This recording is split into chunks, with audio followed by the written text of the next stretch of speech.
Especially when you have a sign on the fence or anything. Yeah, but you don't. You've got a gate that's closed. Yeah. You know, if you're going to open it, close it.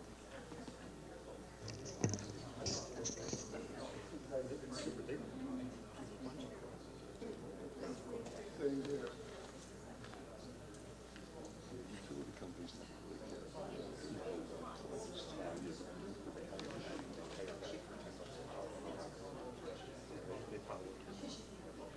I don't know how many streets there are.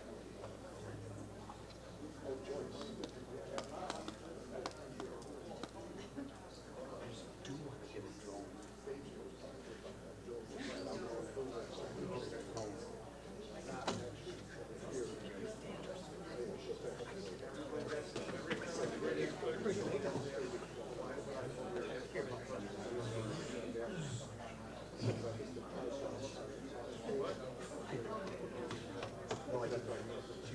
I know she was here late. Tax. She may still be here. Yeah. What are you looking for? Miss Parker? She's looking Maureen Armstrong. She's at the door. Well, Miss Parker too. I didn't. Well, there's Joyce. There she is.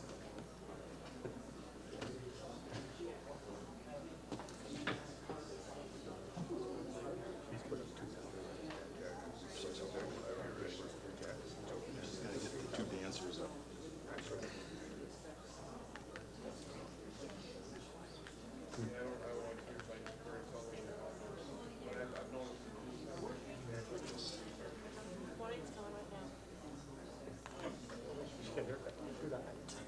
I got a good seat in the hall. Might not go exiting out of here, but I have a good seat. I have a good eye. Do you see someone with a gun coming? Yeah. Or at least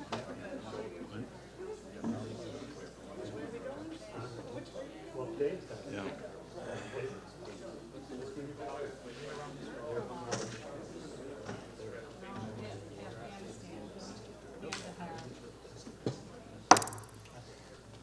I'll call our meeting to order. Would you please stand and join me in the Pledge of Allegiance? I pledge allegiance to the flag of the United States of America and to the republic for which it stands, one nation, under God, indivisible, with liberty and justice for all. Pastor Pat, would you please give us our invocation?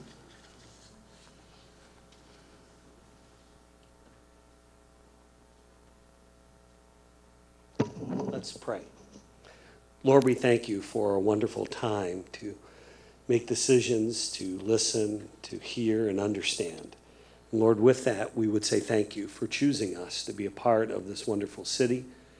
Thank you, Lord, for those who are serving us. Give us wisdom tonight, we pray. Amen. Thank you, Pastor.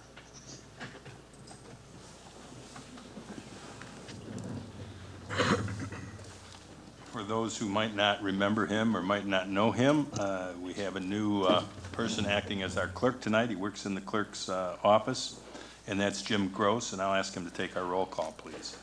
Councilwoman Gabarecki. Present. Councilman Templin. Present. Councilman Cisco. Present. Councilman Keenan. Present. Councilman DiGiulio. Here. Councilman Hayes. Present. Treasurer Armstrong. Present. Mayor Matakis.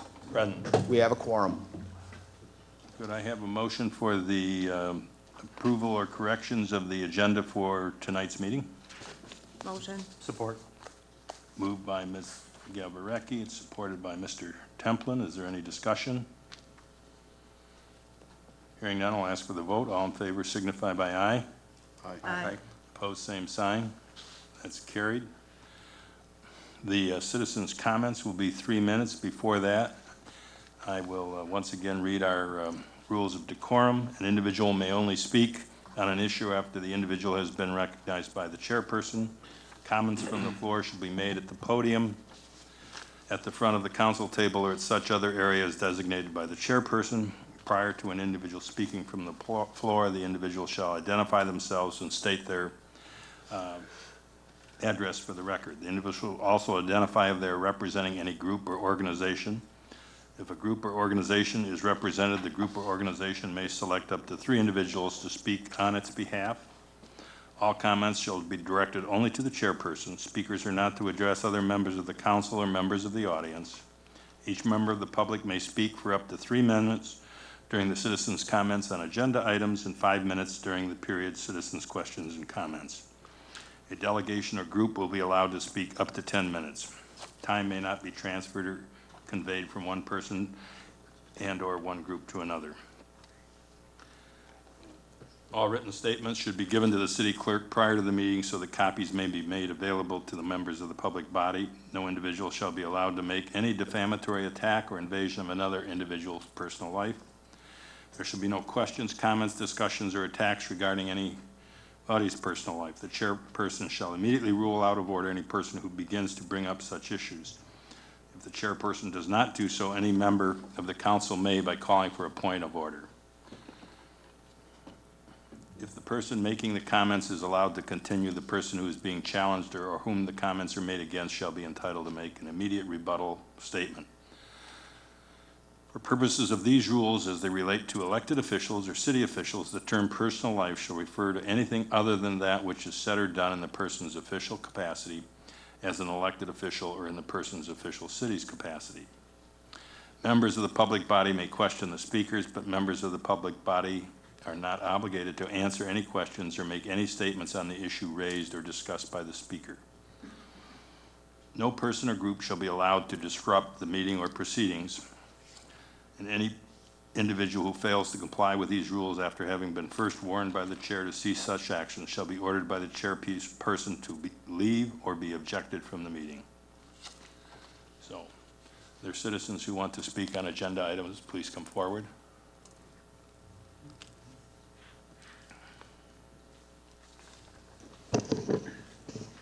Good evening, Brian Demo from Allen Park. I'd like to address when EM does her report. There's a few things I'd like her to clarify and some questions for her to answer. First of all, the budget that was adopted last month said that we're going to end this fiscal year with $3.6 million in the net general fund operating revenue minus expenses line item. I'd like to know if that's still correct or not. Also, in the legislative report that dated June 16th from the EM to the governor, it states that the emergency loan is tentatively for closing on June 28th, Thursday. We're now 6 days away from the end of this fiscal year. My question is, or one of the questions is, do we still need that $3.3 million?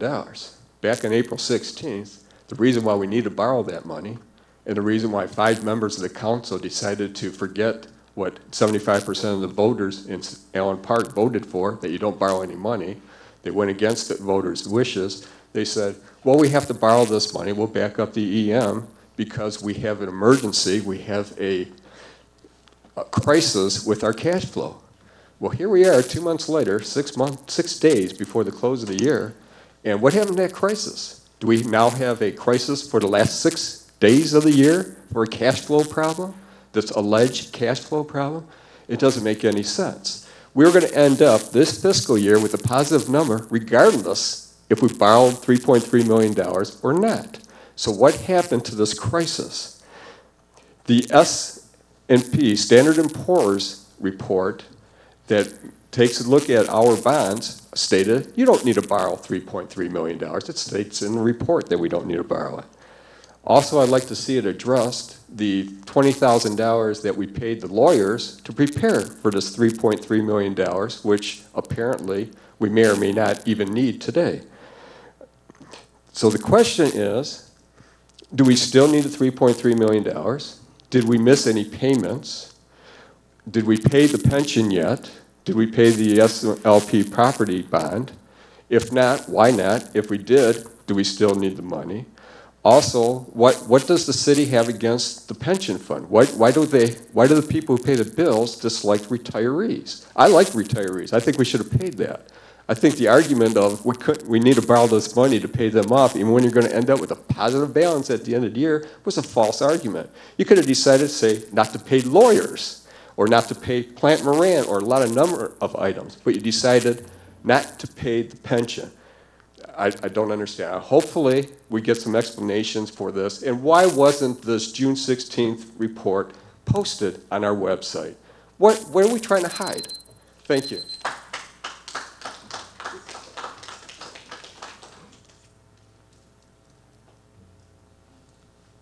Oh, Mr. Mayor, did you want me to respond to his questions? Well, I didn't know. That's really not part of the report. Well, if you want to do it at this Or would time. you rather have me wait to respond? Why don't you just do it as part of your report, if you'll just add that there, all Okay. right?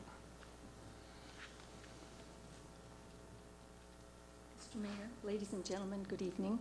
I'm Yvonne Nyman on Keppen Avenue. Hold the microphone down. All right. I'm Yvonne Nyman, Keppen Avenue. I wish to embellish on the topic of smart meters. These are dangerous radiation-emitting devices. Point of order. Yeah. Is this on the agenda? It really isn't. Oh, I thought we were, I'm sorry, I thought we No, were this off is the just agenda. agenda items. We're still on the agenda.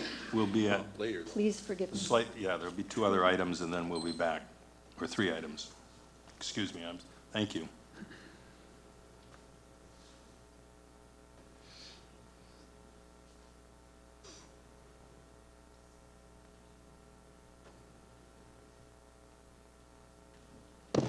Walt Jordanek, Bel Air Avenue, resident of Allen Park. Mr. Mayor, the housing project is on the agenda, so I would like to know if someone could move that so I can see what's going on up in the front, please, if you don't mind. Thank you.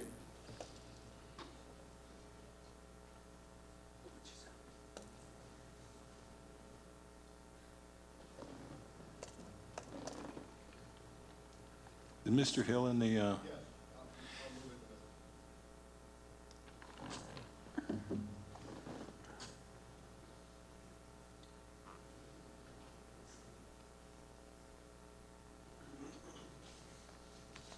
think it's a big enough check that if it's over on the edge, we can still see it.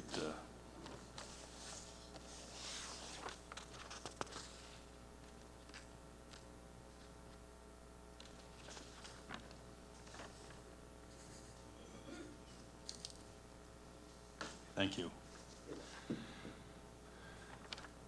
Seeing no one coming forward, I will go to emergency manager or the administrator's report. You want to go first, Karen, or you want me to? Okay.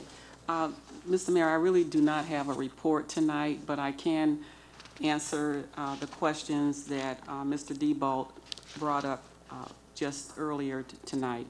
In terms of the budget adopted, that budget is not for this fiscal year, it's for next fiscal year. And again, for next fiscal year, it's a projection. As far as this particular fiscal year, it is not over until June 30th.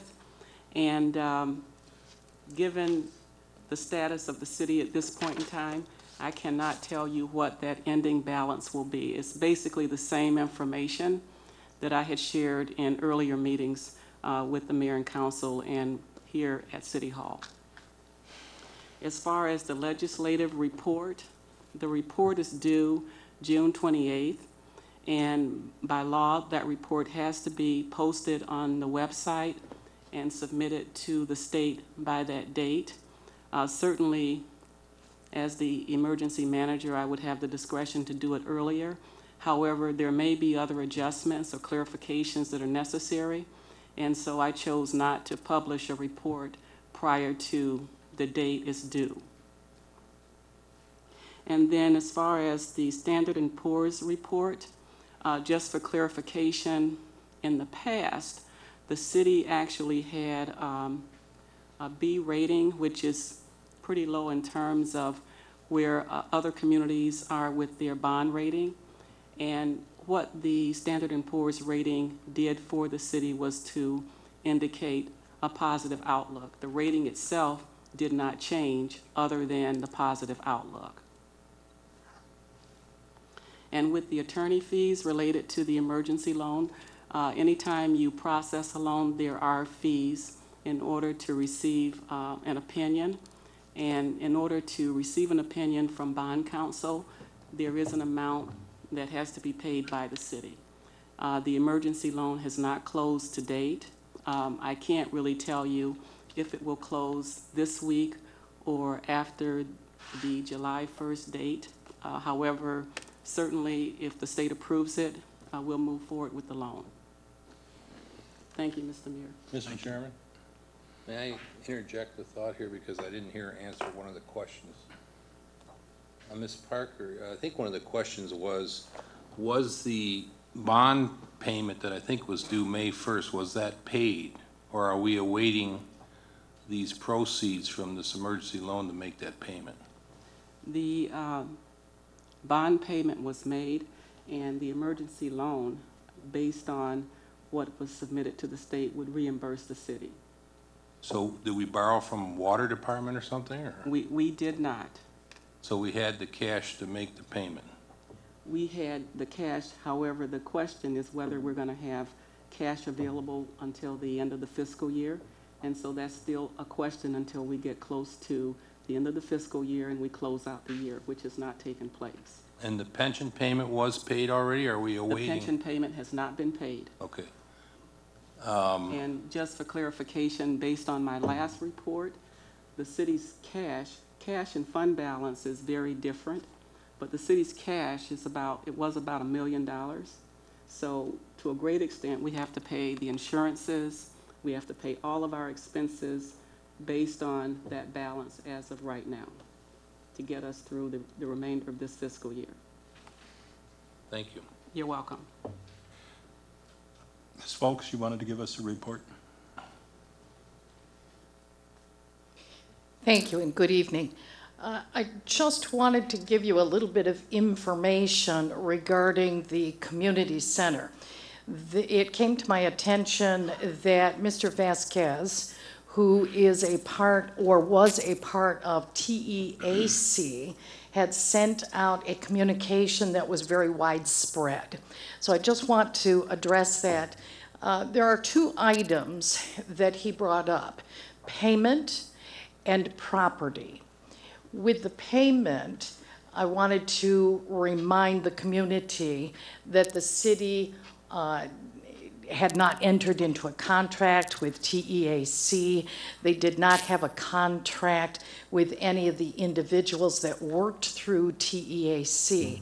We did sit down with Mr. Vasquez, and there was a recognition that he provided some services, and we offered to pay a flat sum. He would need to provide an invoice. We had not received that invoice until this latest communication, so we're reviewing that.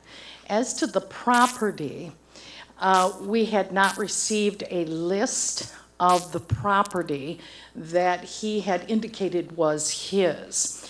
And then recently, when he indicated what property he was interested in, it came after the community center was served with a request in order to seize property to pay for a debt owing as against TEAC. So we were told to do nothing with the property until the court officer could walk through and identify the property that they wanted set aside to satisfy potentially the judgment. So we are working our way through that process, and as soon as we're able, I know that Mr. Hawkins has been in touch with Mr. Vasquez to try and give him back the property that the court officer did not identify that we are sure is his. Thank you. Question? Question by counsel? The litigants in this matter that resulted in a judgment, who were they? The document indicates that it's Heritage Newspapers. Okay. And they obtained a judgment, and they're going to try to levy on some property, apparently. Is that what you're saying? That's my understanding. Okay. You didn't address this, but I had asked the last time we were together if you could comment on the status of the Mr. Carson Smith and the new gentleman. Have you had a chance to pinpoint any specifics about who's going to be working how many hours? I presume the new man will be working at about $72,800 a year, because that's how I read the budget. And then Mr. Smith, you said was going to be working 20 hours a week. Is that still the plan? Approximately 20 hours a week. And during the winter months, he may not be working in that capacity or at that rate. And the other thing was, I noticed you sent me this afternoon a reclassification of some charges against the center there for $22,000 for consulting fees from April, May, and June.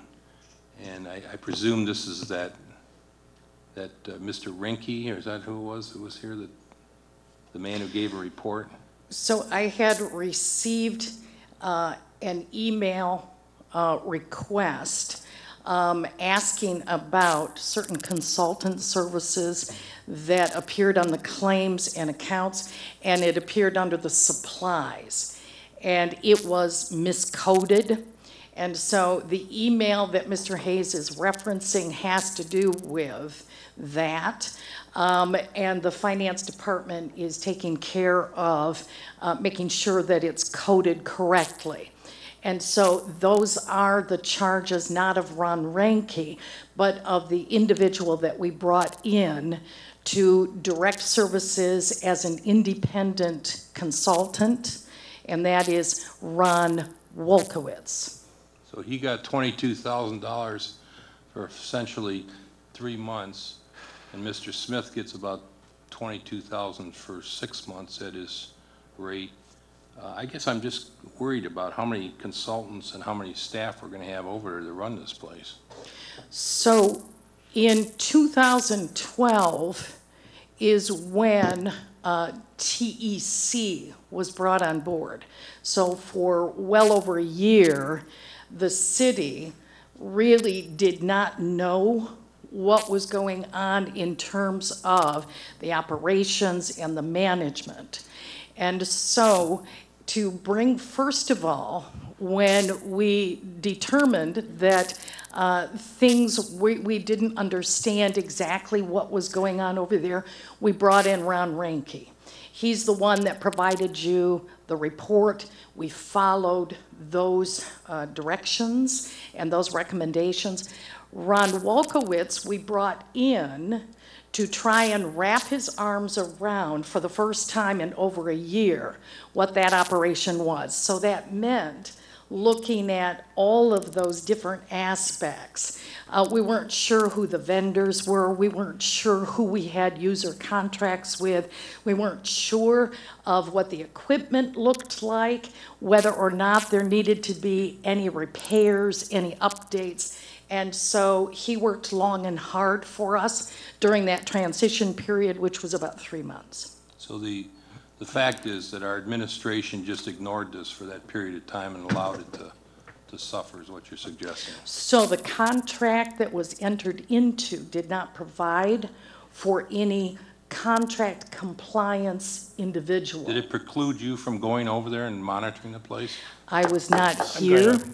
Look, that wasn't part of her report. I think we. Well, I'd Yeah. asked her. Those questions, and she answered most of those questions. But Well, I have one more question, and I'd like an answer. Were we precluded, whether it was you or Mr. Boomer or whoever was in charge, from going over there and monitoring our city's asset to make sure it wasn't declining, degrading, going to pot, basically? Did we have any prevention in the contract that prevented us from going there? The city's contract was with TEC, and so their responsibility encompassed all of those things that You're not you answering talked the question. about. The question is, were you precluded from going and doing some routine monitoring, due diligence, if you will, to make sure our asset was not allowed to degrade, as it seems to have done under this last period of time? I think that any one of us, and we had a lot of volunteers that were over there, and I'm very grateful for a couple of volunteers that actually brought to our attention that they weren't certain that the facility was as clean as we would like it. And so that did, in fact, prompt us to take a closer look. Thank you. Just to add to Mrs. Folk's comment, we did monitor, and part of the process of monitoring allowed us to recognize that there was a need to have someone come in and do that assessment. And that's why Mr. Ranke was brought on board, is to get that done. Once we understood clearly what the issues were, then it was a matter of having adequate staffing to make the changes that are necessary. And one Thank final you. question. Who did the deep cleaning the first time around? Did we hire somebody to do that? I didn't notice it on the claims and accounts. I'm sorry, I don't know who the vendor was. So I we would did have pay- to look. So we paid somebody to clean it, and now we're paying somebody to clean it again, apparently. Well, I think that was explained last time. Not to my satisfaction. And so, but what has taken place is, with Mr. Hawkins coming in, taking a look, he now would like to go through, and that's what's happening, is strip the floors and redo the floors. So that's what we're doing. Thank you. Can I make a point of information? Mr. Hayes led off in asking about Carson Smith and his employment and hours and stuff, and I believe that was discussed at the last meeting in detail. So I was here, I heard it, and I believe the rest of us heard it. So I'd like to make that point. I heard some. Thank you. I heard some conjectures as to possibilities, but I didn't hear any definitive. He's going to work 20. Sounds he's like gonna a lawyer work talk 30, to me. or whatever. All right. Because he was Let's working move- 35. Let's move forward. Thank you. Mr. Hill, with all this, I have the Allen Park Housing Commission's annual report. Yes, well, good evening. On behalf of the Allen Park Housing Commission, I wanted to thank you for the opportunity to be on your agenda. I bring good wishes from the Housing Commission and good news, I hope, for all of us. The Allen Park Housing Commission was formed in 1964, and some of this information you're aware of, but the people in the audience, maybe people watching at home, may not be aware of. We're celebrating our 50th anniversary this year, and we're highlighting some of the individuals that have called public housing their home, along with probably millions of others over the years. But heads of state, heads of courts, heads of industry, and heads of entertainment and sports. And we wanted to highlight some of the individuals this evening. The report that we're giving tonight is brought to you on behalf of the Allen Park City Charter, Section 5.07, that says each board shall present a report annually to the Allen Park Housing Commission. The Allen Park Housing Commission has 5 members. They're appointed by the mayor with council concurrence. And we wanted to talk just a minute because we've had a few issues we wanted to bring to your attention about the qualities that we find that make up a good housing commission. And again, the Allen Park Housing Commission is a 5-member board who sets policies. They approve all of our financial decisions. They lay out our 5-year plan for capital improvements where we receive funds from the Department of Housing and Urban Development. And they also appoint the executive director. Currently, we have Brenda Dingus as our president. Mr. Tachman is here this evening, our vice president. He's behind me here. Ed Tyson is our resident commissioner. By state statute, one of the members of the House Commission shall be a resident of the Leo Paluch Apartments. Robert Draper is our one of our newest commissioners, and Karen Folks is here this evening, who is one of our new commissioners. Each of the members are to serve a 5-year term. Recently, we were in Livonia for a meeting of the National Association of Housing and Redevelopment Officials, and it was hosted by Livonia Housing Commission. Livonia is recognized throughout the country as one of the top-run housing commissions. And one of the unique factors of the Livonia Housing Commission is that their 5 members have a combined service of over 100 years. And the importance of this is the longevity and stability of a board, as you can imagine, is very important to us. we are heavily regulated by federal law, state law, and local city ordinances. So it takes some time to learn all of the acronyms from HUD. It takes time to learn all the policies that are instituted by HUD. It takes time to learn the jargon of the housing industry. So it's important for us as we move forward to look for some longevity and stability.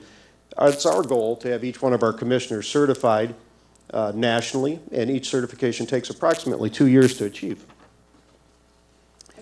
This is an interesting slide. Since 2007, the Allen Park Housing Commission's 5-member board has had 15 different commissioners. And this has left us with only one certified commissioner, which is Brenda Dingus, certified by the National Association. And this turnover is putting us a little bit behind the game of keeping up on the federal regulations. It's putting us behind the game as far as training and certification, and it's precluding us from achieving our goal of certification for the board members. So I just wanted the appointing authority to think about this going forward. We're going to provide what we believe is some solutions that you may wish to consider. It's well aware of the achievements that the Allen Park House Commission has had over the past years, but imagine where we could be if we had a more stable board. So this turnover rate is our issue that we need to work on together if we could. What the Allen Park House Commission has done on behalf of the City Council is we've formed job descriptions for each one of the board members. And because we're only a 5-member board, many of the members serve on subcommittees, and they really need to present an expertise to us in budgets, finance, regulations, law, and public housing in general. So we put this job description on the website so any prospective applicants who wish to serve on the Allen Park House Commission would be able to go to AllenParkHousing.com, and they would be able to view the description of what it means to be a commissioner for the Allen Park House Commission and the time commitment that is necessary to fulfill this position the best that they can. And I think some of the turnovers, we've had a number of individuals who like the idea of being on a housing commission. It sounds great. It's a good cause here in Allen Park. We serve disabled. We service the elderly. We service the poor. And so there's a lot of good spirit that's put into being on the Housing Commission, but they may not be aware of the total time commitment and the amount of work and regulations that they need to keep up on. So what we've done is we work with our national partners to present to you, it's on the table this evening, is it's a start. It's our hope that you would take a look at that, if you would offer your advice to us and some input, but it's a recruitment package that if an individual came up to you and said, hey, I want to serve on the Allen Park Housing Commission, it's a tool that you might be able to present to them. It has a number of websites that we use on a regular basis that they could visit to see if this is really a good fit for them and if they really have the time to serve on this commission. And again, it's our goal to have each one of our members certified. Well, the benefits are here this evening. Not only do we provide good housing for people who need it, but the better we work and the outcome of a good housing commission is more money for the city of Allen Park. Since 2007, the pilot payment that we give the city each year has increased by 67%. And we don't often talk about this formula. I brought the revised simplified formula for us to use in how we determine the payment in lieu of taxes, which is referred to as pilot, is the dwelling rent and any revenue that we collect directly from the tenants. In Allen Park's case, it's a $20 charge a month for air conditioning, and we minus our utilities. So using this formula, the higher the rents that we receive, or the lower our utility bills, the more money the city will be generated for the city. This past year, we started work on the parking lot, and that was a cooperation with the City of Allen Park using Community Development Block Grant funds. It's actually, the construction is going on today and tomorrow.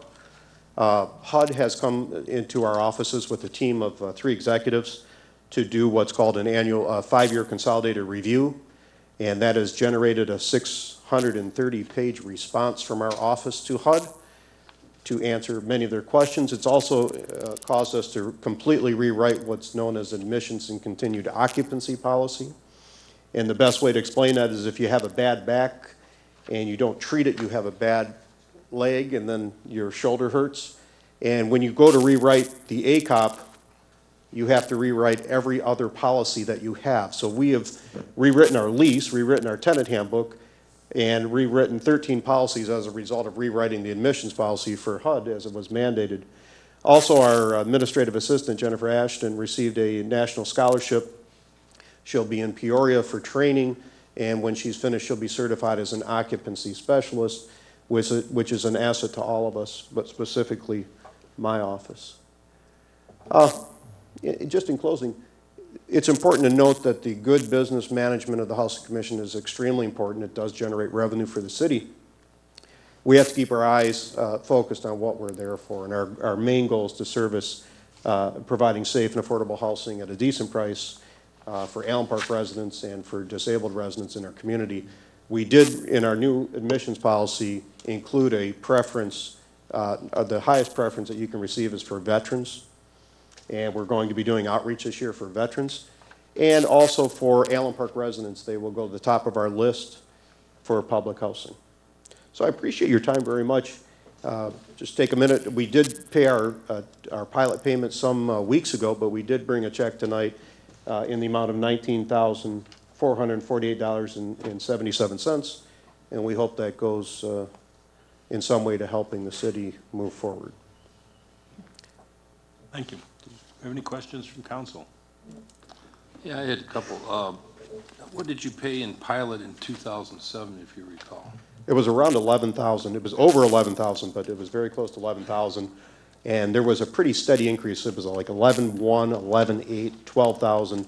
And then this year, because we did a number of energy efficient measures, both with cooperation with DTE through some other grants of renovating all of our boilers, all of the hall lighting, we were able to reduce our utility costs, and that pushed us up over $19,000 this year. And say another word or two, if you would, on the ACOP. You said you had to write 630-page response and generate some 13 or 20 new policies. 630-page response. What's the response about? Well, that's part of their consolidated review, and a lot of times HUD, because they visit each of the public housing approximately every 5 years, ours was 6 years, they wanted copies of a number of policies that were written and any of the procedures that the Allen Park Housing Commission has done. Well, in 5 or 6 years, we've done quite a few. Employee handbooks, procurement policies, personnel policies, all that information needed to be copied and sent to HUD because they have each department. There was an executive that came down to manage, to oversee and to audit our entire maintenance operation and work orders. There was an individual that came down just to go through all the checks, invoices, receipts, contracts, and he was to manage the financial. And then there was a tenant occupancy specialist came down to review all of our tenant files, how we calculated each person's rent. And they did a pretty extensive 25% of our tenant files were gone through from start to finish to make sure everything was done appropriately. So these 630 pages were a lot of copies of existing. You didn't create 630 new pages. Well, we had to produce them, yes. You had to reproduce these things that are already existing. Okay, thank you. You're welcome. Thank you for your time. Thank you.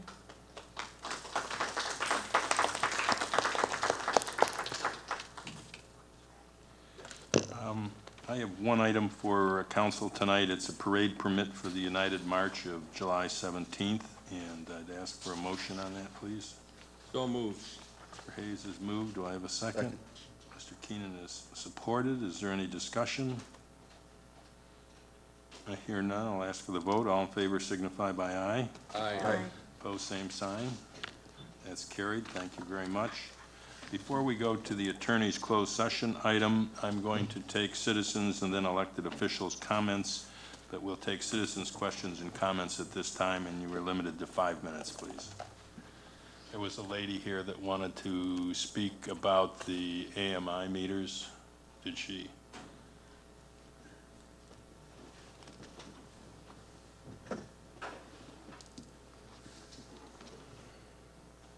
Hello again. Good evening, Mr. Mayor, ladies and gentlemen.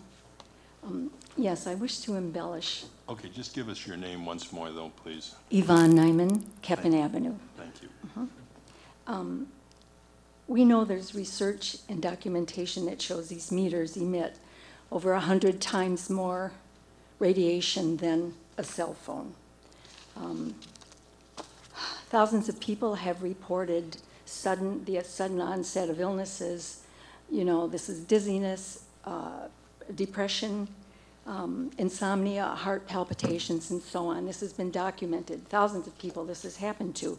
So we have very good reason to believe that this is a dangerous item and that DTE is hiding information. They're hiding that they know the truth about these meters. And it is believed by some theories that there is a greater source, a larger source behind DTE pushing this. You know, as for myself at the airport, I decline the X-ray machine. I go for the TSA pat-down. I drink purified water. I don't drink municipal water that's been purified with chemicals and so on, just to give you an idea. I take care to maintain a healthy lifestyle. And then along comes a smart meter. A few weeks ago, without my realizing it, they put the smart meter on my house, and I was just really disturbed by this. I resent that DTE is forcing this upon us.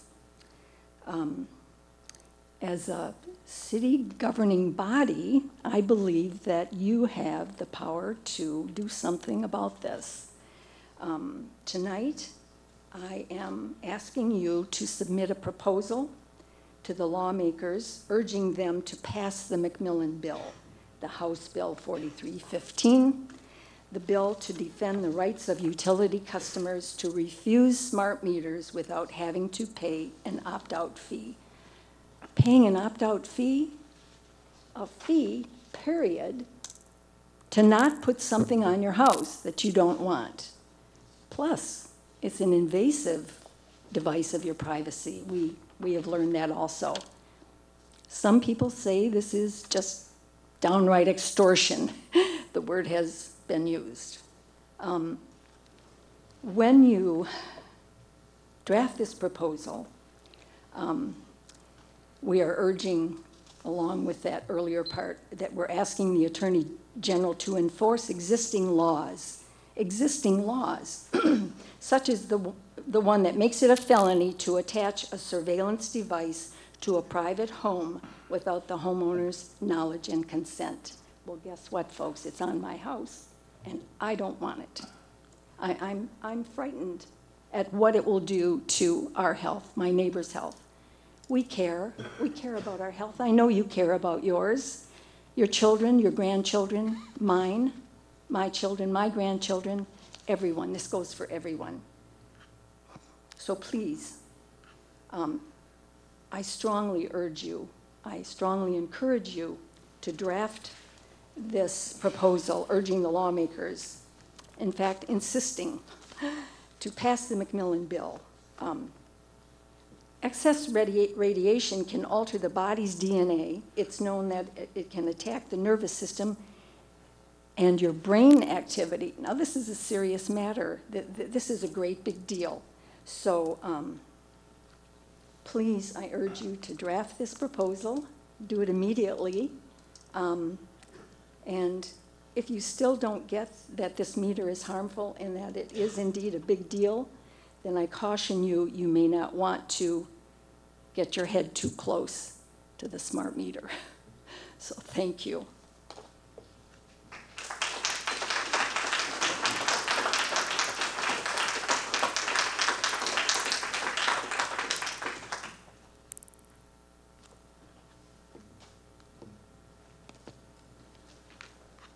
Good evening, Mr. Mayor, Council.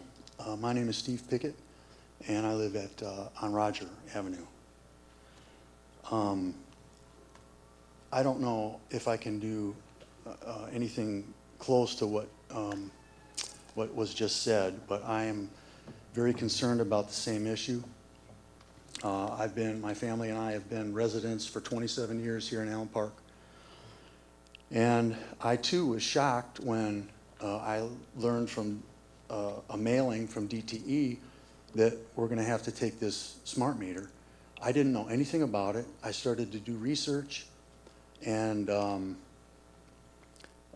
what I found was very disturbing, to say the least. And I do not want this on my house. And the fact that we're being forced to take this is, I mean, this is America. I mean, at least I thought it was.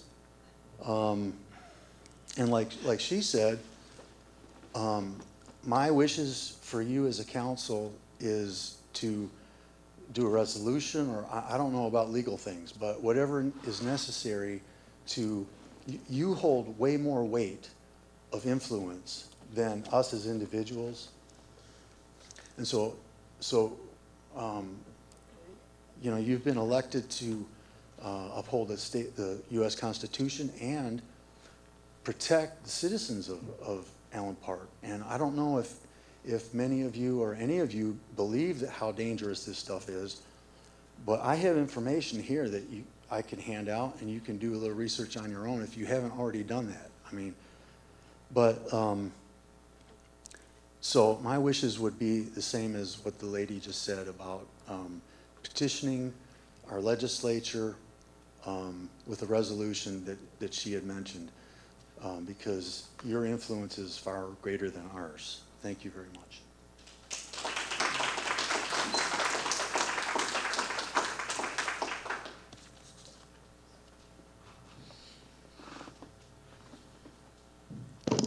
Dorothy Bain, College Avenue, Allen Park. Thank you, members, for this opportunity. I would like to say Happy Father's Day, belated Father's Day to all you fathers as well. In the last meeting, talking about smart meters, you gave the impression that you were powerless. Is that just on smart meters you're powerless? Or is it you choose not to have power over smart meters? The county, the Republican Party counties of Clinton, Gratiot, and Presque Island have passed a resolution. The county boards of commissioner of Elgin, Macomb, and Oakland County has passed a resolution. The cities and township of Oak Park, Shelby Township, Warren, Southfield, Rochester, there's many more, I can go on. Why do they have power and you don't? Please, I'd like to know. Yes, there is a House and Senate bill, and we are approaching the state level as well. But to have our city council here protecting us, to show us that you care, will be powerful there at the state level. So I urge you, please. Romulus, I'll just take notation of what they've said. Romulus.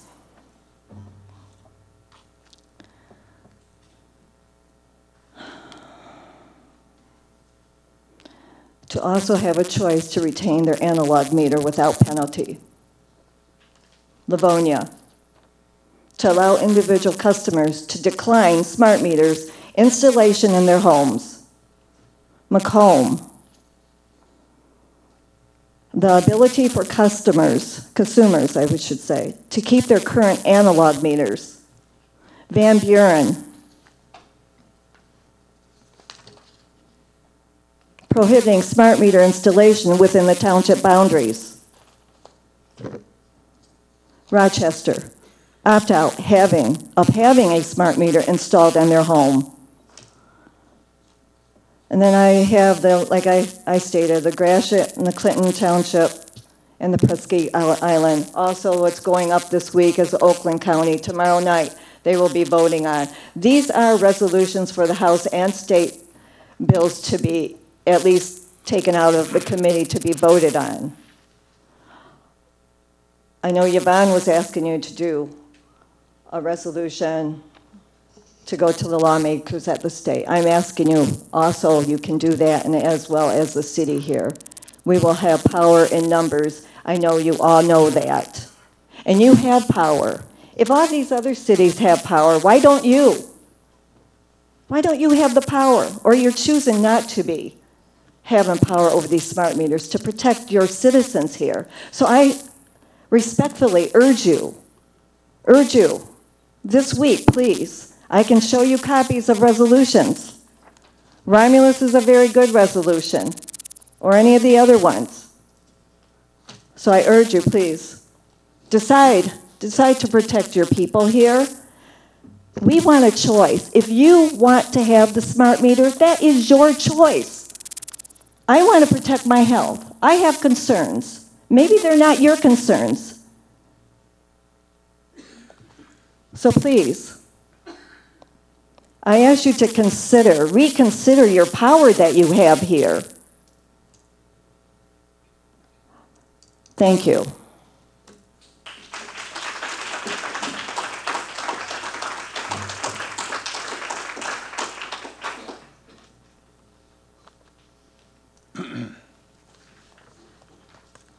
Good evening, Russell Pillar, Arlington Avenue in Allen Park. 2 weeks ago I was here and I brought up a couple items, and I would like to give credit where credit is due. I mentioned a water break that was across the street from my home for over a year that hadn't been taken care of, and as of today it has been taken care of. Also, I brought up the notice of grass that had been cut in a vacant home for over a year, and that's also been taken care of.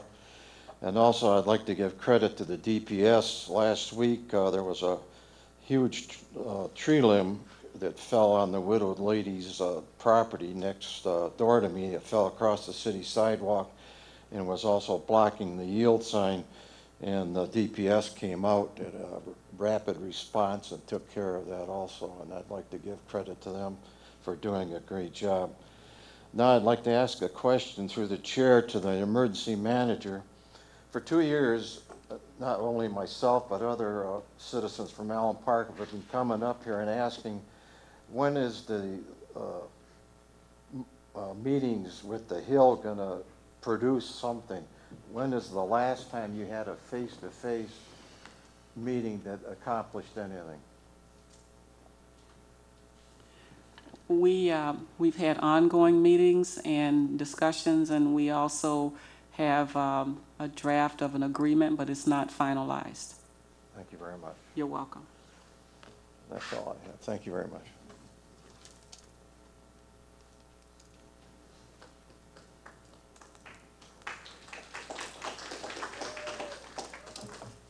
Good evening, Mayor and Council. Al Wojcinski, Vine Avenue. Through the chair to Ms. Parker. What future plans are you forming for the money we are poised to receive in 33 days? Or are you waiting for the money in hand? I mean, we're waiting for the money in hand. What future plans for the money do you have? Okay. Are you referring to the sale of the property? Yes, I'm referring to the sale of the property. When they do their due diligence, when do we get money? Well, under the purchase agreement, the potential buyer have up to 45 days to do their due diligence, and they're in that process right now. Once they complete their due diligence, the next step is for them to provide an authorization to proceed with a closing. And then based on receiving that notification, there's a time frame to prepare for the closing. If they choose to move forward, they can also choose not to under the agreement. Any proceeds from the sale of the property is really targeted to use as part of expiring the existing bonds related to the property. Well, are we going to put some of that money in a rainy day fund? Well, actually, I would not be able to do that under, if the city moved forward with expiring the existing bonds and reissuing the bonds, those dollars would be used for that purpose, as opposed to putting the money aside primarily because of the outstanding debt related to the property. And then certainly there are expenses related to having the property listed as well. So the money that we receive, when we receive it, will go towards the dissolution of the bond that we have now. That's correct. That's the plan. And we'll apply for a loan at what, 1.5%, 2%? Well, to clarify one thing, because what is being considered is a land contract, the city would not receive the entire amount at closing. The city would receive $3.6 million at closing, and then the remainder would be paid out over a 7.5-year period. Okay, so we don't get it all at once. That's correct. That was the question. Thank you. And I guess through the mayor, through the chair, to you again, and to the mayor, has there been any interest in this City Hall property, and how much are we asking? We've had some discussion related to the sale of the property. However, I think before being able to come to some conclusion, we have to make some decision on options related to City Hall. Whether we look at another facility, whether we consider, like there were 4 options that's on the website. One is related to the community center. Another one is related to building another facility behind this building and having it funded by a developer as opposed to the city funding that project. A third option is leasing space through Ford, which it sounds like it's not really viable, so we've kind of put that one to the side. And then a fourth option is related to some property over on Allen Road. So I think a decision will be necessary in order for us to really make a determination on what happens at this site and location. Okay.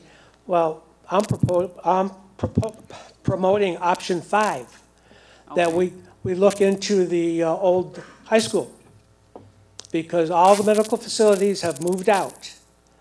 There is plenty of room on that first floor for City Hall to be temporarily located or permanently located, because the police department does need to be rebuilt from the ground up. We do need a new police department building. And lastly, finally, how long do we have to wait, through the chair, to the mayor, how long do we have to wait for Mr. DiGiulio's discipline hearing? It's been going on for months and months and months. When is it going to end? I think the council may be taking it up in closed session tonight to see how they proceed. I don't know. Okay. Everybody have a good day.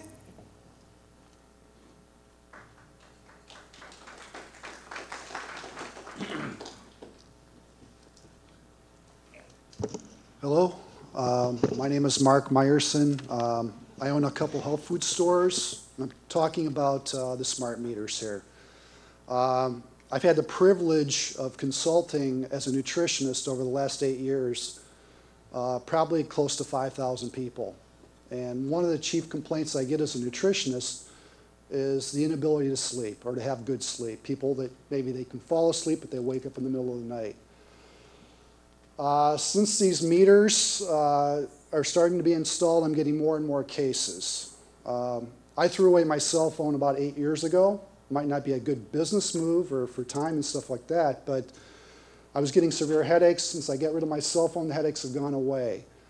As a business owner with 2 stores, I don't have a choice. I have to have smart meters, so I'm told.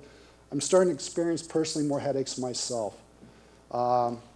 These meters have been banned in Germany. A whole country has decided to ban these meters. The World Health Organization has labeled these as a carcinogen. So I don't know what else. I think the gentleman there, the last meeting I was at, mentioned, why can't we just simply keep our old meters? I mean, there was no complaints. Have you heard anybody coming up here saying how great they've had an experience with smart meters other than DTE?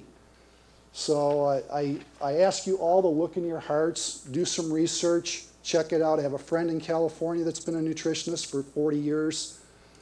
And she says it's just outrageous what's going on there with people's health, with pacemakers, people can't sleep, neurotransmitters, turning off the calcium ions in the body that regulate nutrition going into your cells, and toxins getting out of your cells. It disrupts the way God intended our body to work. So I pray and hope that you guys do the right thing on this and honor the residents here are speaking their hearts about this. So I hope you do something.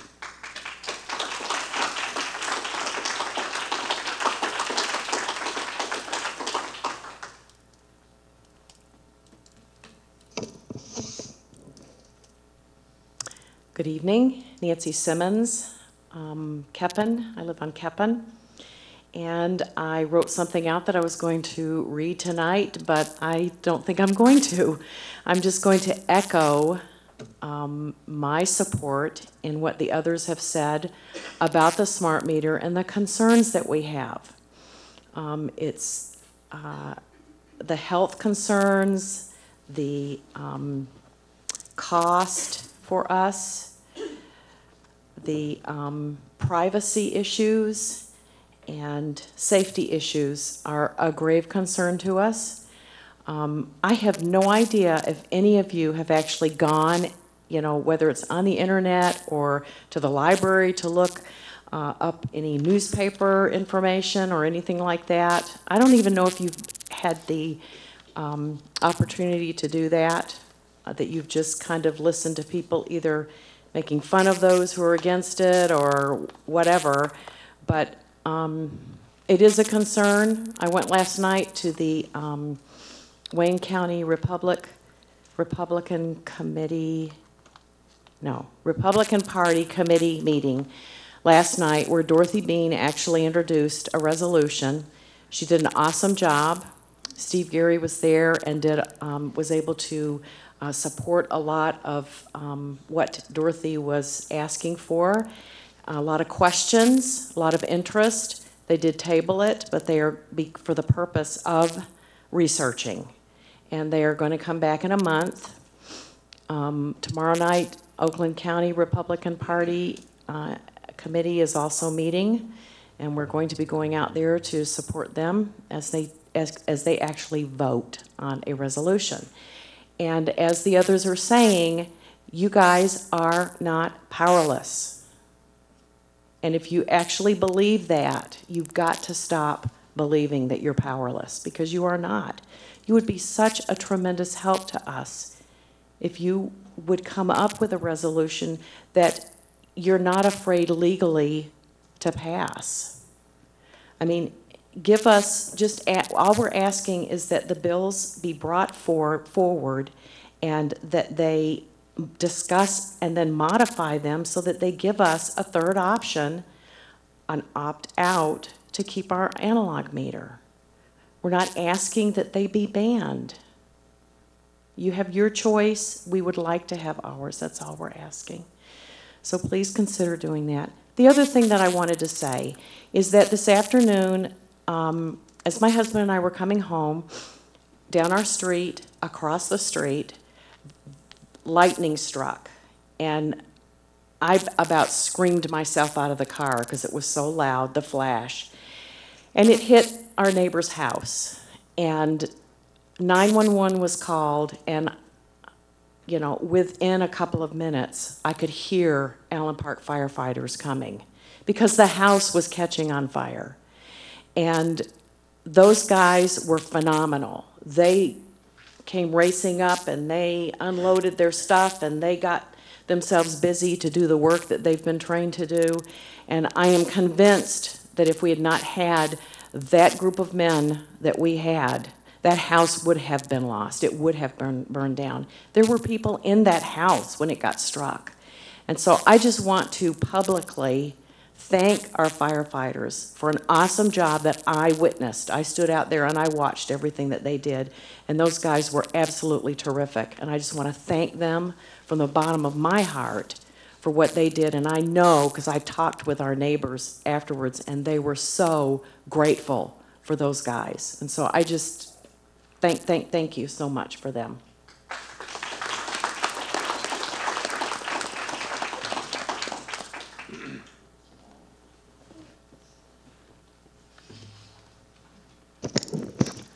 Good evening, Brian Debo at Allen Park. A few comments regarding the EM's comments to me. First of all, yes, the adopted budget was for the next 2 years. However, it contains numbers from the carryover from this year. Any positive number that remains in the running balance from this year is carried over and was recognized in those other numbers. Second of all, on the April 16th special meeting, Councilman Keenan stated that he had heard from you that every time you write a check, you are given paperwork to show what the cash flow situation is of the city at that moment in time. I find it hard to believe that we're 6 days away from the end of the year and you don't know what the cash flow situation is as of today. It's nice to know that we paid the SLP property bond, but in your report you state that part of the reason to borrow this $3.3 million was to subsidize that. Now, how do you subsidize $700,000 of what you already paid? It doesn't make any sense. You should have in your report a list of items that you are now going to have to pay. Since you already paid the SLP, that should not even be part of it, or you shouldn't even borrow that $700,000. The S&P, the Standards & Poor report, in addition to, yes, it graded our bonds better, it also stated you didn't need to borrow $3.3 million. I do have a question through the chair to the EM. With the negotiations with the people that are buying the property next door, I believe it's Time Equities, was there any discussion at all, any at all, regarding the lease we would pay if we moved into that building? Basically, we have not had that discussion, but we certainly plan to have a discussion. So there was no, as of today, there was no discussion with that group about leasing that property for us, for City Hall moving over there. Well, they certainly presented to the city a proposal. However, the city did not at that point state that they were interested in moving forward. Now, as I discussed earlier, in the purchase agreement, there's a provision for discussion. That has not taken place as of this point in time, but we do plan to do that under our due diligence. So no price was mentioned? No. It's part of, okay. And just another comment, with the questions that you're raising, I know we can continue to go back and forth on your version and my version, but again, I've offered more than once to sit down and review the numbers with you. I believe this is public information. In all due respect, it's public information. It isn't a one-on-one meeting. I don't want to argue that point. That's fine. I'm just suggesting that if you want to see the numbers, I'm certainly open to that. Thank you very much. You're welcome. One other question. What is the trigger for the rollback? Now, in the adopted budget, they show a balance as of June 30th, 2016 of $7.2 million. What was the rollback? Regardless if that number is going to be real or not real, when many people up here kept saying as part of the selling of the millage that there'd be a rollback if you had too much money, what is the trigger? What is too much money? Is it a percentage of revenue, percentage of expenses? What is the trigger for the rollback? Well, you gave us a number earlier of $3 million. Now we're at $7 million. Because there's more money next year and the year after that. The rolling average is $7.2 million. You can look at your own numbers, your own report. To answer the question, I can. Well, I was correcting you when you were correcting me. Well, but if you'd like to take a look at the order that was issued with the adoption of the budget, there's a policy included related to the city's reserve and what triggers the rollback. So there is, can I get a copy of that documentation? It's on the city website. I looked, I could not see anything. I looked this today. Pardon? It's underneath that. It specifically says this dollar amount. Say order, what order number, and it'll use. Yeah, it's on the city's website. And it give me the exact dollar amount of the reserve in order to have the road back. It will give you that information, and if you'd like to have me review it with you, I can. Okay, thank you.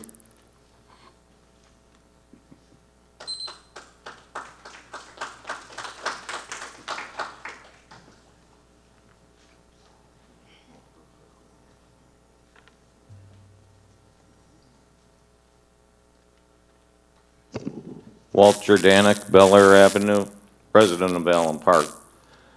Mr. Mayor, I've missed the past 2 meetings due to family issues, and the last meeting I was at, you read your rules of decorum, and I told you there were a couple people that didn't do it. Today we had a gentleman present a check for $19,000 to the city. I didn't hear him introduce himself. Could you please tell me who that was? I introduced him.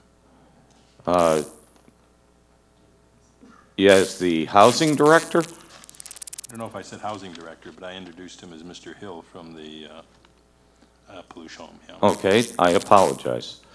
To the people that are talking about the smart meters, I would like to say this, kudos to you, and listen to what they say as far as power. We keep hearing, well, we can't do anything with the EM. We can't do anything financially because Ms. Parker is here. Well, we can do something as a city. And I haven't heard anybody at this meeting tonight talk about the good things of the smart meters. Everyone that presented something is talking against it. I watched a meeting today, and I heard comments from council about, and I just think council's going, well, there's nothing we can do, and DTE's going to do this, and we'll just wait until they install them all, and it'll go away. Don't let it go away. Thank you very much.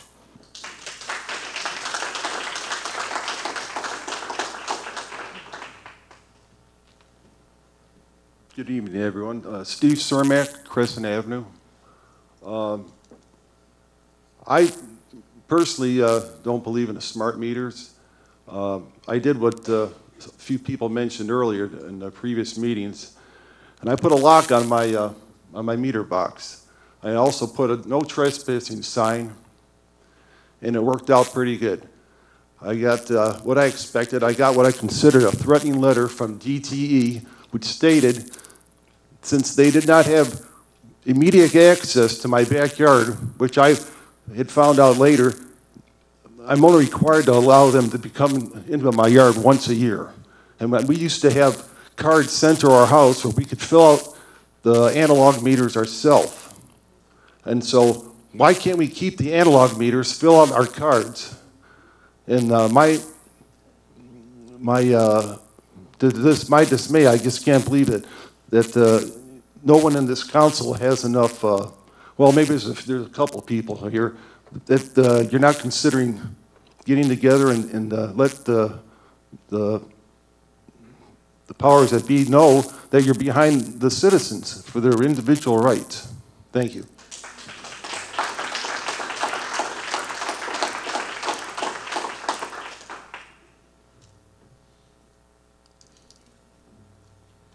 Pamela Klein, Regina Street, Allen Park.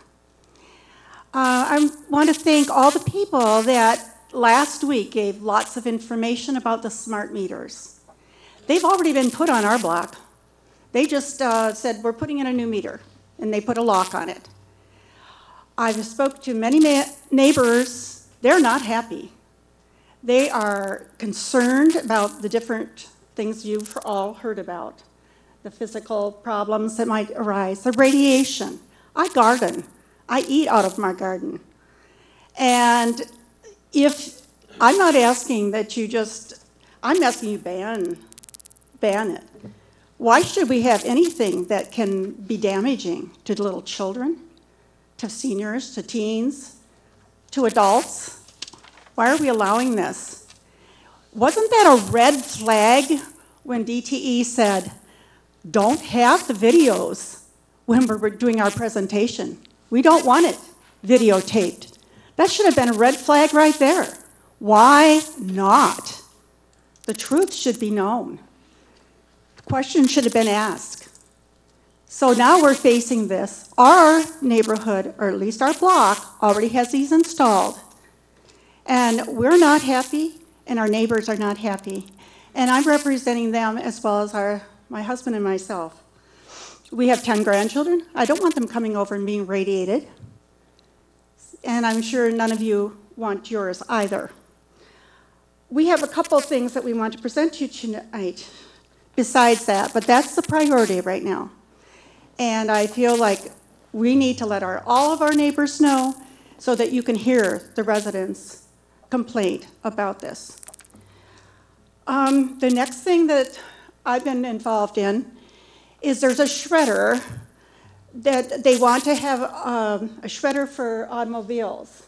This is on 75 and Outer Drive. It is in Melvindale, but it's a bird's throw from, flight from that plant to my house. It is not contained. They don't have it yet, but it's been approved. And that they can take automobiles and shred them. Now, I have these for everybody, and I will hand them out, and that's for all of you too. There are many, many problems with this. Air, water, noise pollution, fires, and explosions. Air pollution. This is not contained. And so therefore, with an explosion, it can be airborne, and we are nearby. So it will affect our community as well as our neighbors, Detroit, Southwest Detroit, Melvindale, and Lincoln Park. It's right across the street. There's shredded metal particles.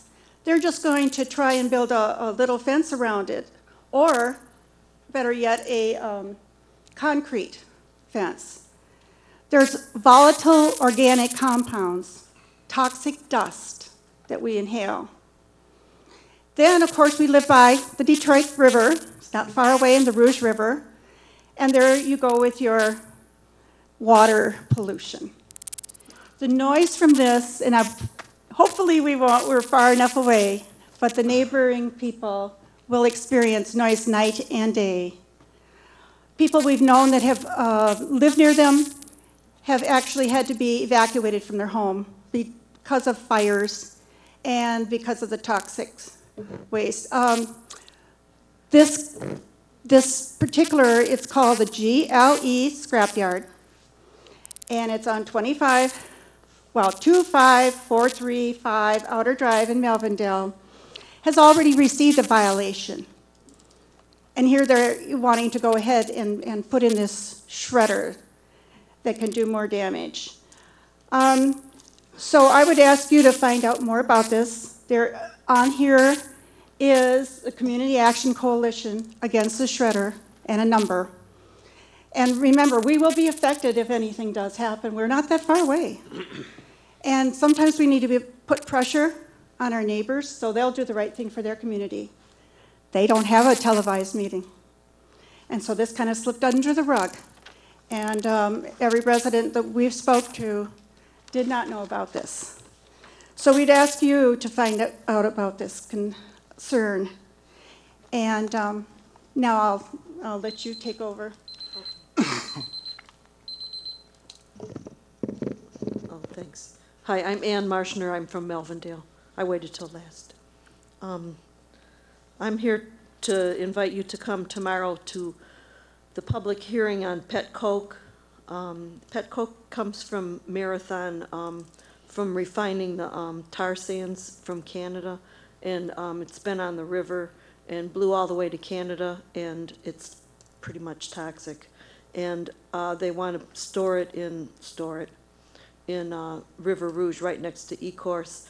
It's a issue for the entire downriver area because it could blow all over. It blows really powdery. So the hearing is tomorrow night at 6 p.m. at River Rouge High School. Hopefully people can come, people in the audience, people up here. And the shredder is on the Melvindale Planning Commission for July 9th, and that's at 7:30.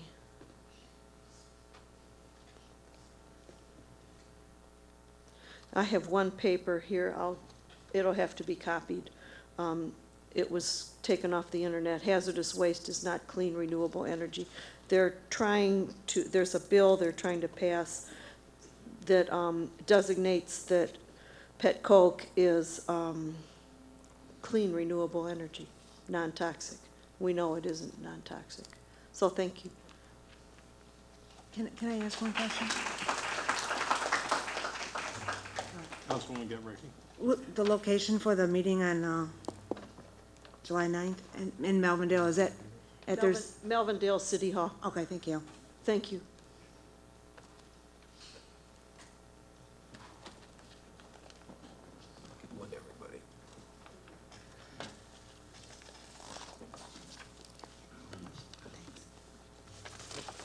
Come on, Chris. Good evening, Mayor and Council. Lieutenant Chris Egan from Allen Park Police Department, also your CERT coordinator. I'd just like to thank the residents' comments about our fire department. I'm not going to stand up here and say I'm not biased. I do think we have an outstanding police and fire department who are very well trained and are good at what they do. However, we aren't what we used to be with everything that's happened over the last decade. Having said that, we started a community emergency response team.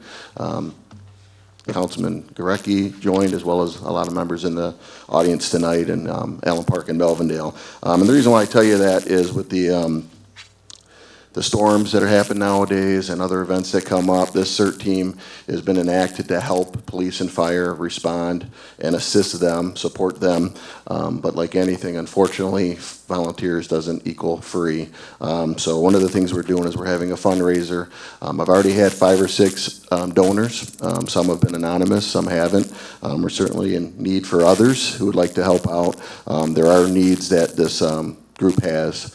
We've bought in shirts and patches and little things like that, but you could have seen them at the Memorial Day Parade, as well as we helped out Melvindale at Melvindale's Days and their fireworks. The year before, they had 19 arrests during their carnival night, and with this year, our CERT team really helped that a lot. One of the things they were able to do by blocking off roads and the outer perimeter to keep traffic down allowed the police officers to be free to actually work the carnival. And this year, I don't believe they had any arrests. It went very well. So anyways, we're having a Massachusetts fundraiser. The Knights of Columbus in Allen Park is willing to sponsor this. It's going to be July 18th. And I'll have tickets at next council meeting. I apologize, I haven't had time to get with Clerk Mizzy to get it going, but we will for next council meeting. It's only going to be $10. We may have secured a local gem talent for some music, as well as some other prizes and things like that, but we're certainly looking for any help that we can get. Unfortunately, we haven't had enough people apply that want to join us to justify having another class, so we're going to hold off before the street fair. So what we have is what we have right now, and I think we'll be fine. You'll also be able to see them in action tomorrow at the Allen Park Car Show. So if you have any questions, you can certainly contact me at cegan@allenparkpolice.org or stop at the police station. I work nights, so have a good night. I got flyers out here I'll put up with as well. What's the time is on that? We're looking at probably 6 o'clock. We're still narrowing down all the details. It's less than a month, so I wanted to at least put it out there, and we'll have more details for next council meeting. You'll also be able to buy tickets at the door, though. Okay, thank you. Thank you.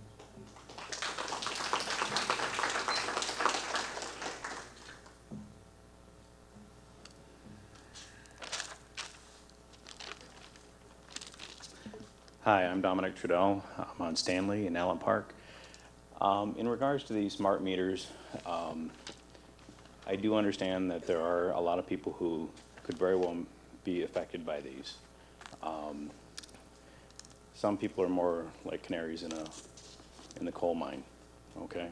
So don't discard what these people are saying. I presently have a friend who just had one of those meters installed. This person is a competitive bodybuilder, is a first responder for a local municipality here, okay?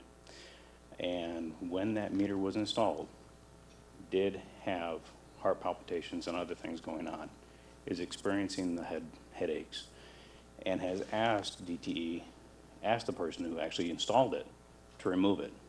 He basically said he could not at that point in time.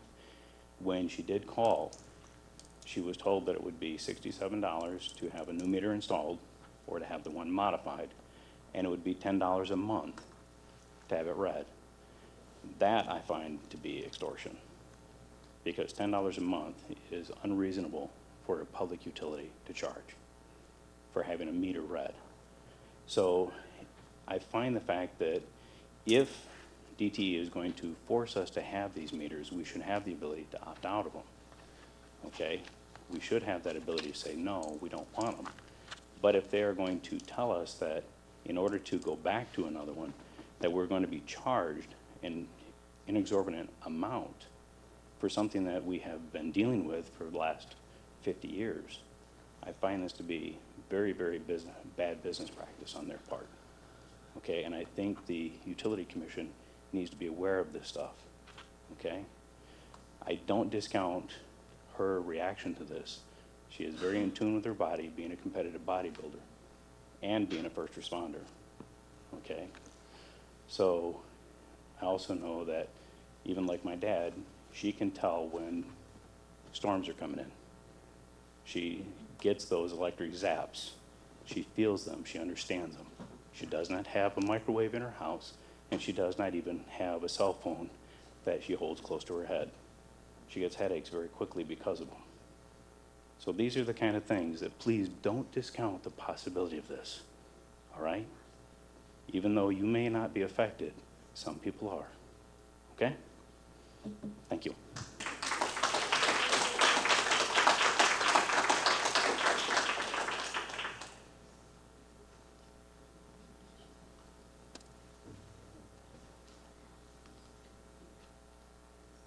Good evening, I'm Debbie over on Keppen Avenue. When we had our last meeting, it was suggested regarding the smart meters that we did get a hold of Lansing because it was a little too much for the city of Allen Park to handle. 2 days after that meeting, I was at a meeting in Southgate where I was overwhelmed by the information that was presented to us, a video that we got to watch. Dorothy Bean, I don't know where we would be as residents without the footwork that she's done. I had wondered if anybody had on council looked up smart meters since our last meeting. Many of us have done hundreds and hundreds and hundreds of hours and hundreds of days in verifying. This is a very, very serious meter. They have recently put them in Southgate. I saw the very next day, which I had stated when I was here, my concern is my grandson, and I don't want him in the room that meter is connected to. I saw something immediately that day with him in the backyard, totally out of sorts, totally erratic, lightheaded, just not the little boy I knew. I found out that night, when I brought it up to somebody, it was suggested, make sure he's outside barefooted. It'll break some of the connection of the radiation. Last night, we're trying to get as many people on board with this as we can.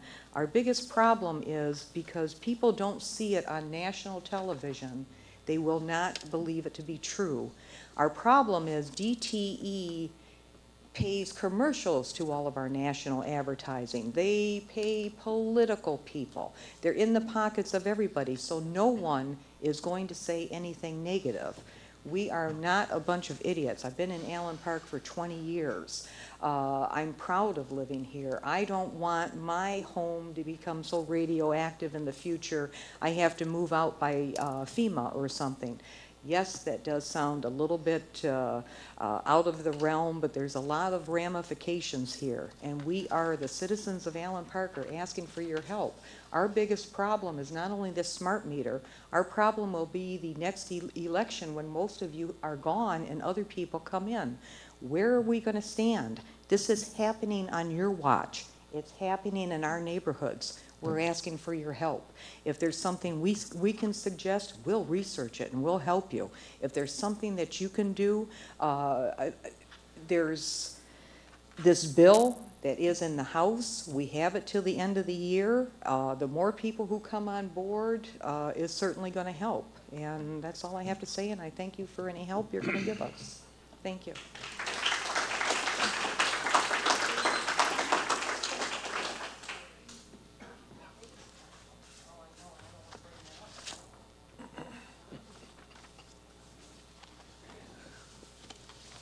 See no one else coming forward, I'm going to move to the elected officials' comments, and tonight we'll start with Councilwoman Gawarecki.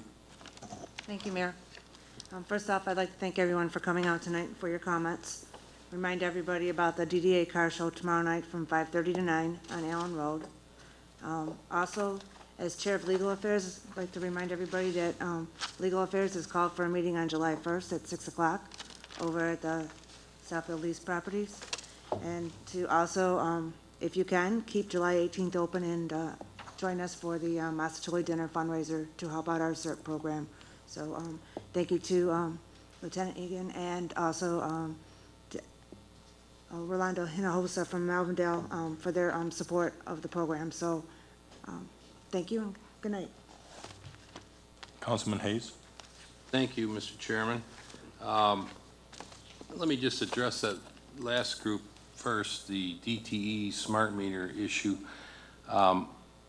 You know, it doesn't matter what I believe or don't believe about your points of view. You apparently believe what you've read, and all your research supports the idea that these things are somehow dangerous to you. I don't take it that way. I don't agree with you. But at the same time, I don't think it would be a problem for this council, if they choose, to send in a resolution to the state.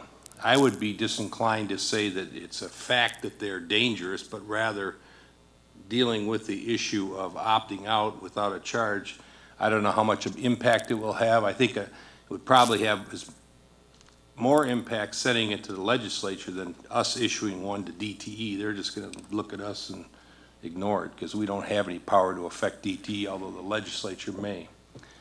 Secondly, with respect to DTE, I'm not convinced DTE was objecting to the videotaping of the meeting. I think when I talked to them after our last meeting, because I had such a hard time trying to ascertain what exactly had happened, the gentleman I spoke to said he didn't want to end up in a 4-hour shouting match with the proponents and opponents, and that's what he was avoiding. Our structure was set up so that it was a half hour and a half hour. It was not a debate.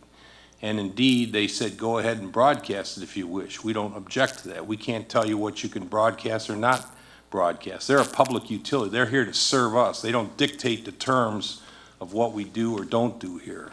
So I think that was a confusing issue. With respect to my other earlier comments regarding the recreation center, my point I'm trying to make is, if we can't pinpoint more precisely what we're spending money on. We spent $10,000 to an accountant that did an audit over there. We did $22,000 to consultants. We got a new director at $72,000. We got a part-time director, maybe they don't want to call him director, but I'm not going to get into semantics.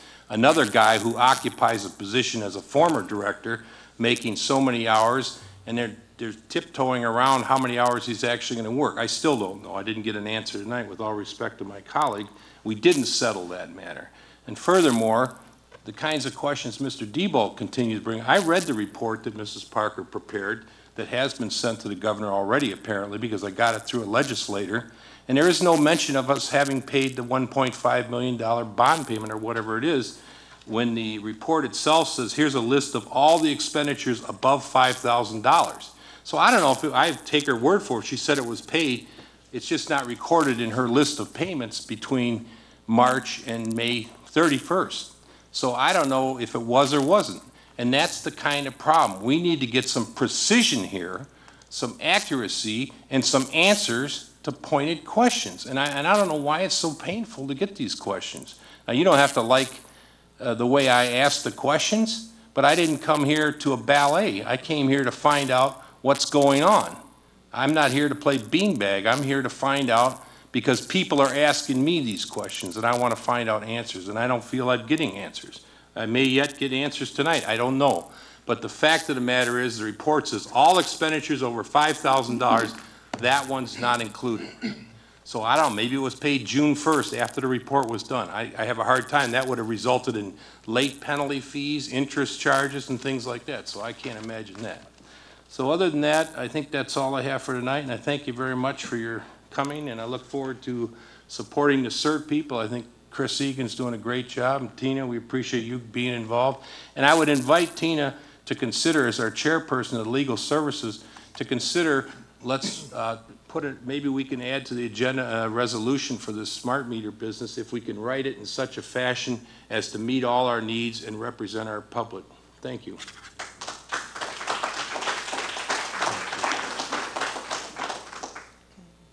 Mayor Pro Tem Keenan. Well, I just want to thank you guys for coming out tonight. I do want to answer the question I was asked by several people. Mr. Gary has been very diligent about sending me, and I'm sure others, information. I have read everything that he sent me. I've also spent quite a bit of time. I won't say, I think somebody said hundreds of hours. I've not spent hundreds of hours, but I have been to various websites and various things that Steve has sent me, and I have done some research on my own. Again, as Councilman Hayes said, we may have differing opinions, but I respect you know, what you guys are doing. I said last week, and I'll say again, I don't know that this is the forum for it, but you know, you have your time to come up and speak, and you can speak on anything you like, and we'll sit here and listen to you about it, and we'll see what the pleasure of the council is. I want to thank Mr. Hill for the presentation he did here tonight. I've had the opportunity to go to several meetings at the Leo Plush Housing Commission, along with different activities and what have you.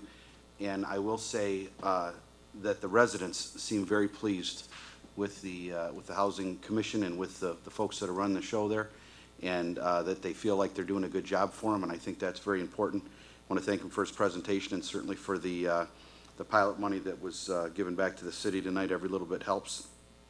Tina said, Councilwoman Gavrek said tonight, just a reminder again, the DDA car show tomorrow. It's supposed to have great weather, 78 degrees, should be a great time.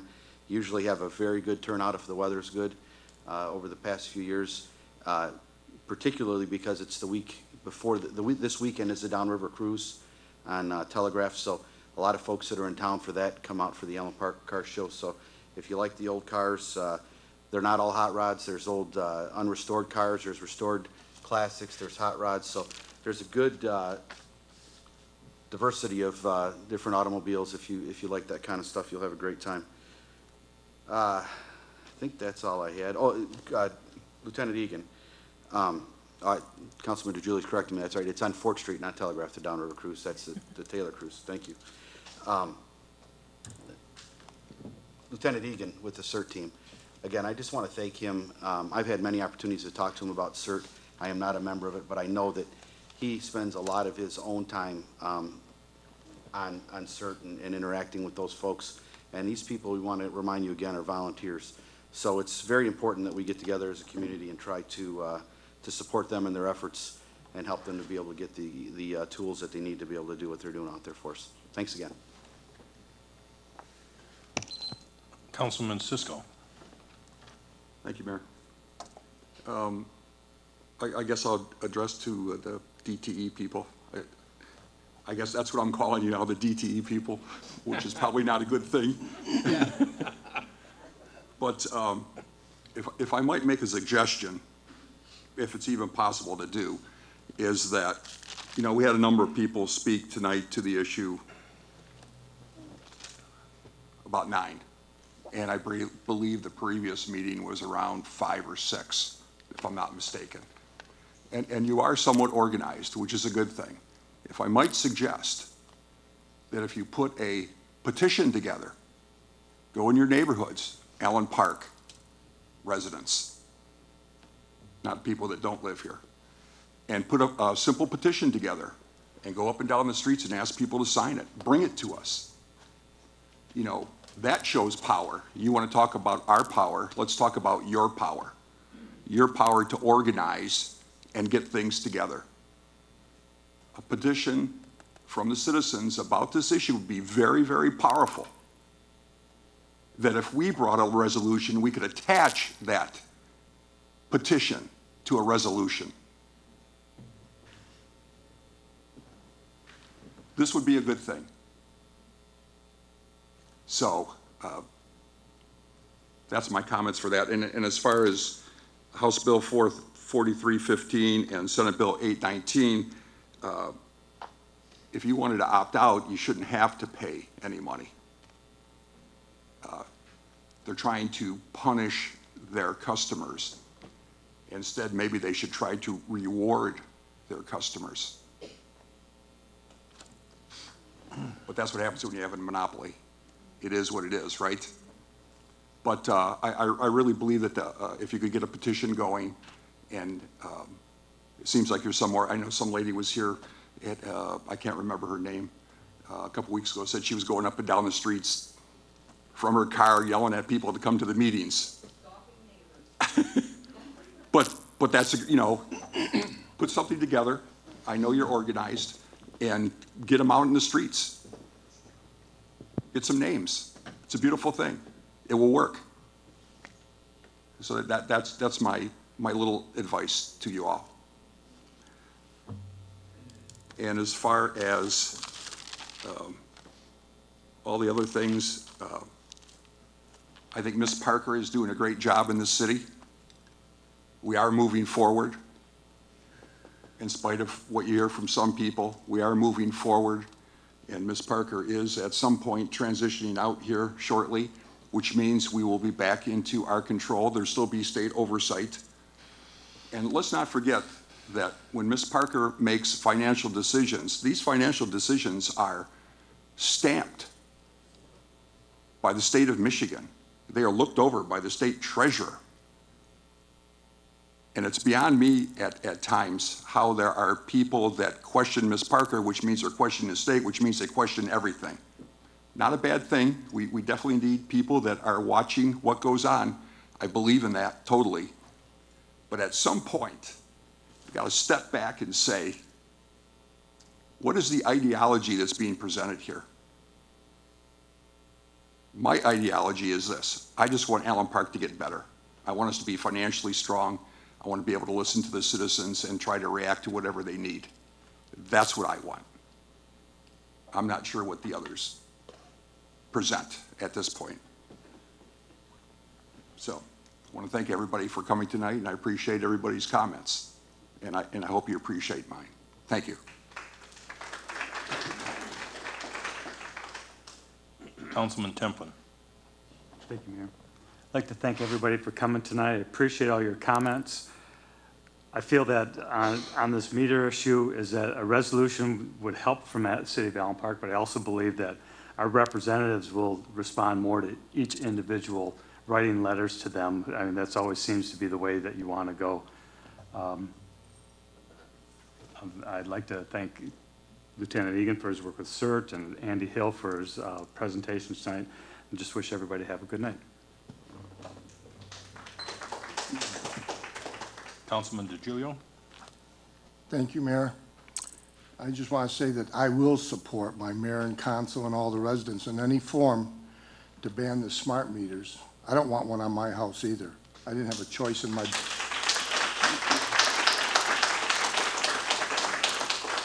I didn't have a choice in my business. They came and they told me they had to put it in, and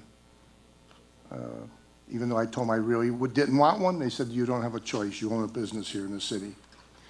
And about the shredder in Melvindale, well, before I go to that, DTE has a commercial on TV now. Have you seen it yet?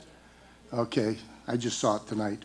Anyway, about the shredder in Melvindale, I attended that meeting where they passed to let it come on. And I don't think anybody even thinks about the thing like asbestos. You know, I have asbestos from the steel mill. And you're going to get the brakes there and whatever else is in the vehicle, and there'll be asbestos flying around. I'm against it. I mean, they passed it, but And I live here in Allen Park, and I'm against it.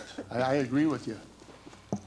So, you know, I know you ladies were there when Glee was their representative, and how tickled he was that it passed, and he got his votes. So, but I'm for you. I signed that petition you had when I was there that night. So with that, I'm going to just say good night and thank you for attending.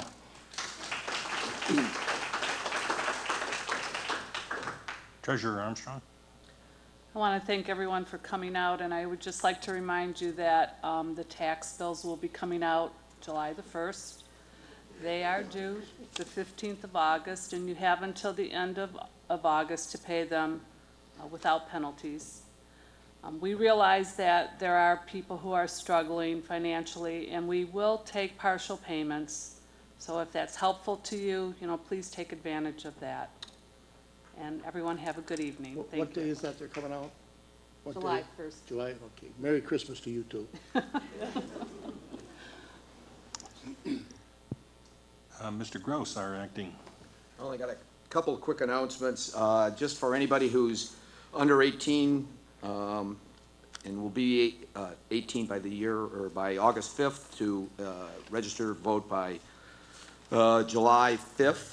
And also absentee ballots, if you need an application for the upcoming election, get a hold of us. We can help you out. And on June 28th at Henry Ford Community College, there's going to be a household hazardous waste day. It starts at 8 in the morning, goes till 2 in the afternoon, and it's for all county residents. So with that, have a good night. Thank you. City Administrator, Ms. Bulks. Thank you, Mayor. I just want to wish everyone a good evening and thank Andy Hill, the Executive Director of Pollution, for providing such a good presentation. Thank you. And Emergency Manager, Ms. Parker. Yes, Mr. Mayor, a couple of items. Mrs. Bean had mentioned that there were a number of resolutions provided from other communities, and I was wondering if we could perhaps get copies and I can share those with the mayor and the council. And then secondly, I would like to thank the members of the staff for all of their hard work and dedication. You know, we've had residents here at the meeting tonight discussing some of the good work that has taken place here in Allen Park, and I'd like to extend my appreciation to members of the staff here with the city. That's it, Mr. Mayor.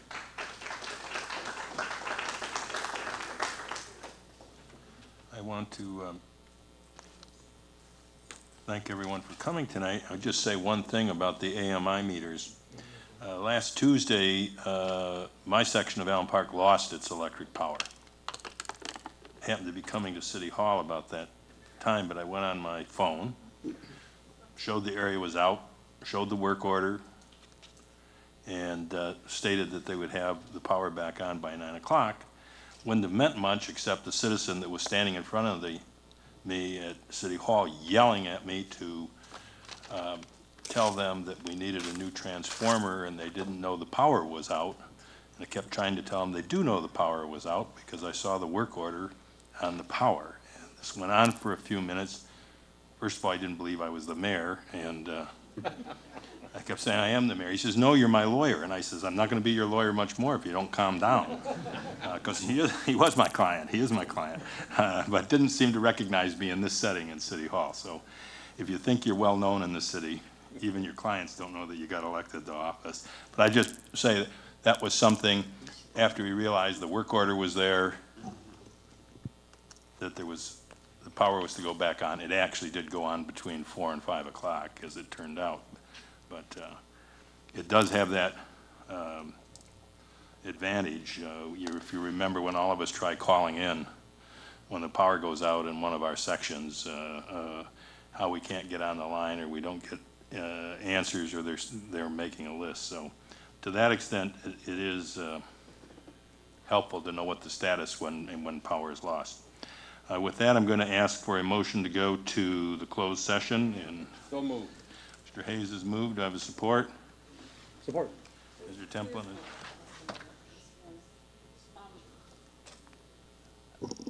Ms. Parker just brought it to my attention that perhaps we needed to address one of the judgment tax levies that will appear on the tax bills in July. This is a judgment that was brought to us last week. We placed it on the tax bill, so it would be an additional levy.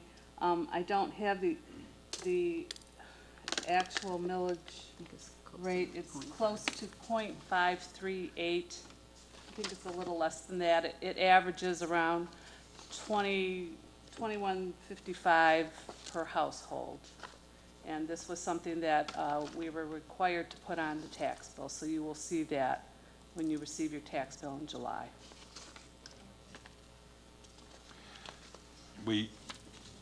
I think it's important, let me go back and just say, because you brought that up, is you will not see who got the judgment levy against us, because they also had a prohibition from us putting that on our tax bills. But it is one of our large corporate clients, our largest taxpayer, the Ford Motor Company.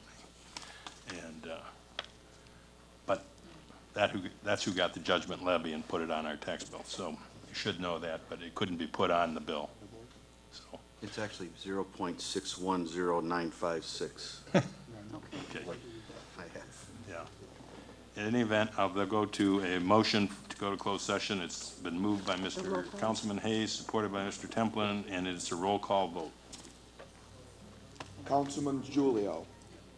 Yes. Councilwoman Gavarecki. Yes. Councilman Hayes. Yes. Councilman Keenan. Yes. Mayor Matekas. Yes. Councilman Cisco. Yes. Councilman Templin. Yes. The yeses have it, we can convene the closed. Okay, we'll start at, I have 10 minutes to 8. We'll go at 8 o'clock, please.